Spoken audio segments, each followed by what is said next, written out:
Menuju ke berita selanjutnya di Yogyakarta, ada Museum Gempa Bumi di lereng Gunung Merapi, Sleman yang bisa menjadi salah satu pilihan destinasi wisata edukatif untuk keluarga. Di museum tersebut Anda bisa mengetahui bagaimana fenomena alam itu terjadi serta upaya penanganannya. Inilah Museum Gempa Profesor Dr. Sarwidi yang berada di kawasan wisata lereng Merapi, Sleman, Yogyakarta. Museum ini dibuat para relawan dan peneliti gempa bumi pada tahun 2007 silam. Pembangunan museum dilakukan sebagai bentuk pengingat bencana gempa besar yang terjadi di Jawa Tengah dan daerah istimewa Yogyakarta 15 tahun lalu. Pengunjung yang datang ke lokasi ini akan disuguhkan berbagai dokumentasi penanganan bencana gempa bumi, seperti miniatur aneka rumah atau bangunan tahan gempa. Tak hanya sekedar pengingat, museum ini didirikan juga untuk meluruskan persepsi masyarakat tentang gempa bumi. Masih banyak masyarakat yang menganggap gempa sebagai bencana, padahal sebenarnya gempa adalah penyelamat bumi.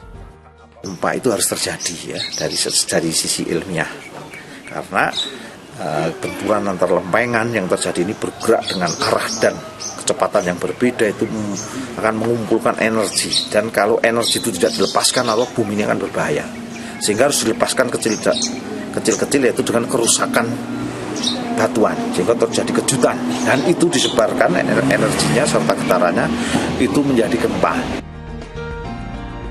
Pandemi COVID-19 membuat sejumlah wisatawan yang datang ke museum ini anjlok hingga 80% dari sebelumnya. Pengelola berharap pandemi bisa segera berakhir dan museum ini kembali ramai oleh pengunjung yang ingin mengetahui tentang mitigasi bencana gempa bumi. Dari Sleman, Yogyakarta, Wiwi Susilo melaporkan. Ya, Masya Allah, dari berita tadi kita dapat pengetahuan baru bahwa selama ini masih banyak masyarakat yang salah kaprah menganggap gempa bumi itu adalah bencana yang merugikan.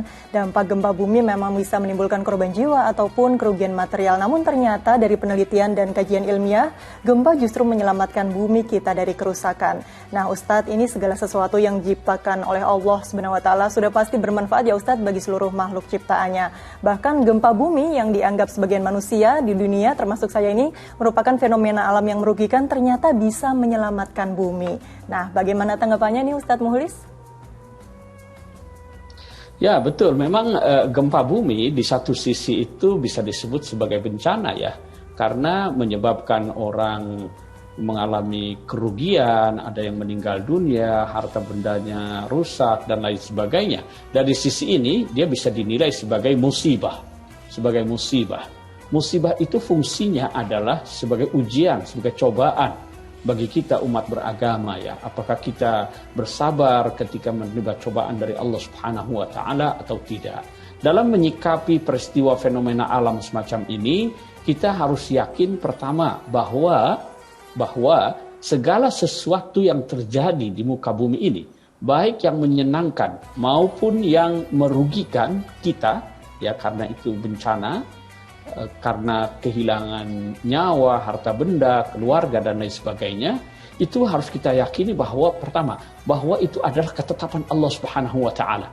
Ma asaba min musibatin illa fi kitabim min qabli an nabra'aha. Semua itu sudah dicatat oleh Allah Subhanahu wa Ta'ala dalam Allahul Mahfuz. Hanya tinggal kapan terjadinya. Jadi kita harus yakin bahwa segala sesuatu itu sudah ditetapkan oleh Allah Subhanahu wa Ta'ala. Yang kedua, karena ini adalah ketetapan Allah, maka kita harus berprasangka baik pada setiap ketetapan Allah, pada setiap takdir Allah Subhanahu wa Ta'ala. Jangan sekali-kali bersuudzon kepada Allah Subhanahu wa Ta'ala. Nah, dalam rangka menanamkan rasa atau prasangka baik kepada Allah Subhanahu wa Ta'ala, maka kita harus mencari hikmah di balik itu. Kalau itu merugikan kita, yakinlah. Kalau itu menyakitkan kita, membuat kita sedih, yakinlah bahwa itu adalah sarana untuk kita mendekat kepada Allah Subhanahu wa Ta'ala. Itu adalah cara Allah untuk menghapuskan dosa-dosa kita dan lain sebagainya. Kemudian kita juga harus berprasangka baik. Karena dengan itu misalnya sebagaimana dijelaskan tadi bahwa gempa bumi itu banyak sekali manfaatnya itu ya. Pertama, bagi ilmuwan itu dia bisa tahu apa isi bumi kita ini ya. Karena dengan pergerakan itu para ilmuwan bisa menangkap ya isi perut bumi kita ini. Yang kedua, sebagaimana dikatakan tadi itu, bumi mengeluarkan isi kandungannya itu ya. Dalam bentuk magma, lahar, lava yang kemudian membuat tanah kita ini subur ya.